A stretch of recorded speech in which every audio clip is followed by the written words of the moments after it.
case of the prosecutor of the tribunal against Dusan Tadic, also known as Dule. Le 26 avril 1995, le tribunal pénal international pour l'ex-Yougoslavie a tenu sa première audience. L'année suivante, c'est le tribunal pénal international pour le Rwanda qui tenait sa première audience. Ces procès, tout comme les plus de 200 autres qui ont suivi, ont été enregistrés intégralement et sont maintenant conservés dans les archives des tribunaux pénaux internationaux. Au total, plus de 16 600 jours de procès se sont déroulés devant les tribunaux depuis leur création et chacun a été enregistré et conservé dans les archives. En plus d'être consignés dans un compte-rendu d'audience, les débats sont aussi enregistrés simultanément en anglais, en français et en kinyarwanda pour le TPR ou en bosniaque, croate, serbe pour le TPY. Des versions caviardées de ces enregistrements sont également créées pour protéger des informations confidentielles comme le nom d'un témoin protégé, sa voix ou son image. Les enregistrements d'audience contiennent les dispositions de plus de 10 000 victimes et témoins, notamment des témoignages de témoins experts, d'accusés, de témoins oculaires et de victimes des crimes allégués. Plus de 3 500 pièces à conviction audiovisuelles, présentées par la défense comme par l'accusation, ont été admises au cours des audiences des tribunaux. Ces enregistrements, effectués par des témoins oculaires, commissionnés par des groupes militaires ou politiques, produits lors de l'interrogation ou d'enquête ou figurant dans les séquences filmées ou les reportages d'organismes de presse, peuvent constituer des preuves irréfutables des événements qui se sont déroulés au Rwanda et dans les pays de l'ex-Yougoslavie dans les années 90.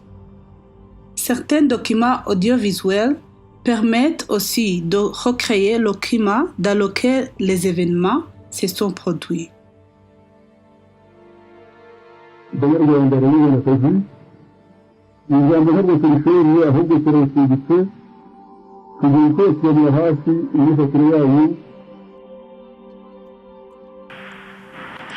D'autres montrent le déroulement des événements en direct.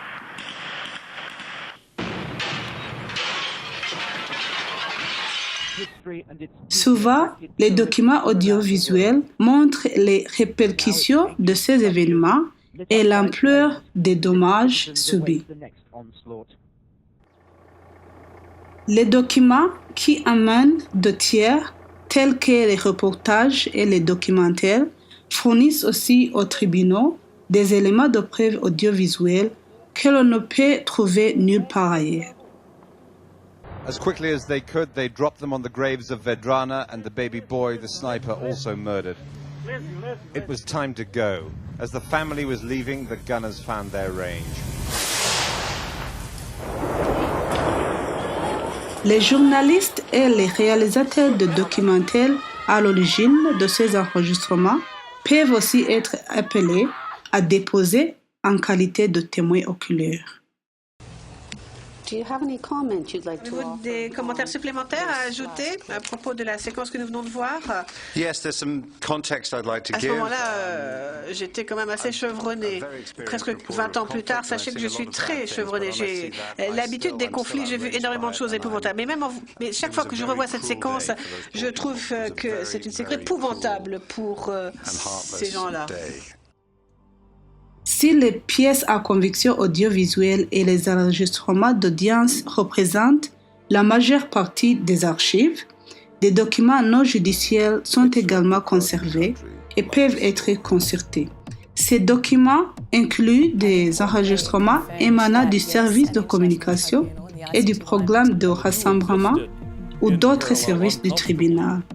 Il s'agit par exemple de conférences de presse, de documentaires, des cérémonies de prestation de serment des juges et d'autres commémorations.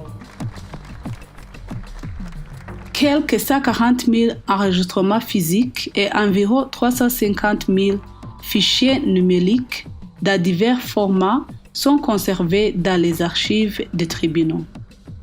Ce volume augmente chaque jour au fur et à mesure que les archivistes audiovisuels et les assistants créent des copies de conservation et de consultation en vue d'assurer la préservation à long terme de ces enregistrements et de permettre leur consultation. Le mécanisme pour les tribunaux pénaux internationaux chargés de la gestion des archives de TPR et TPY se doit de faciliter autant que possible la consultation de ces documents tout en garantissant la protection des informations confidentielles. Le service des archives s'emploie à ce que son mandat soit rempli.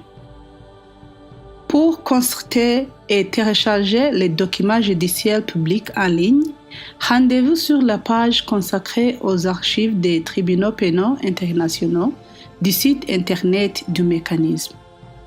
Pour consulter tout autre document, veuillez prendre contact avec le service des archives.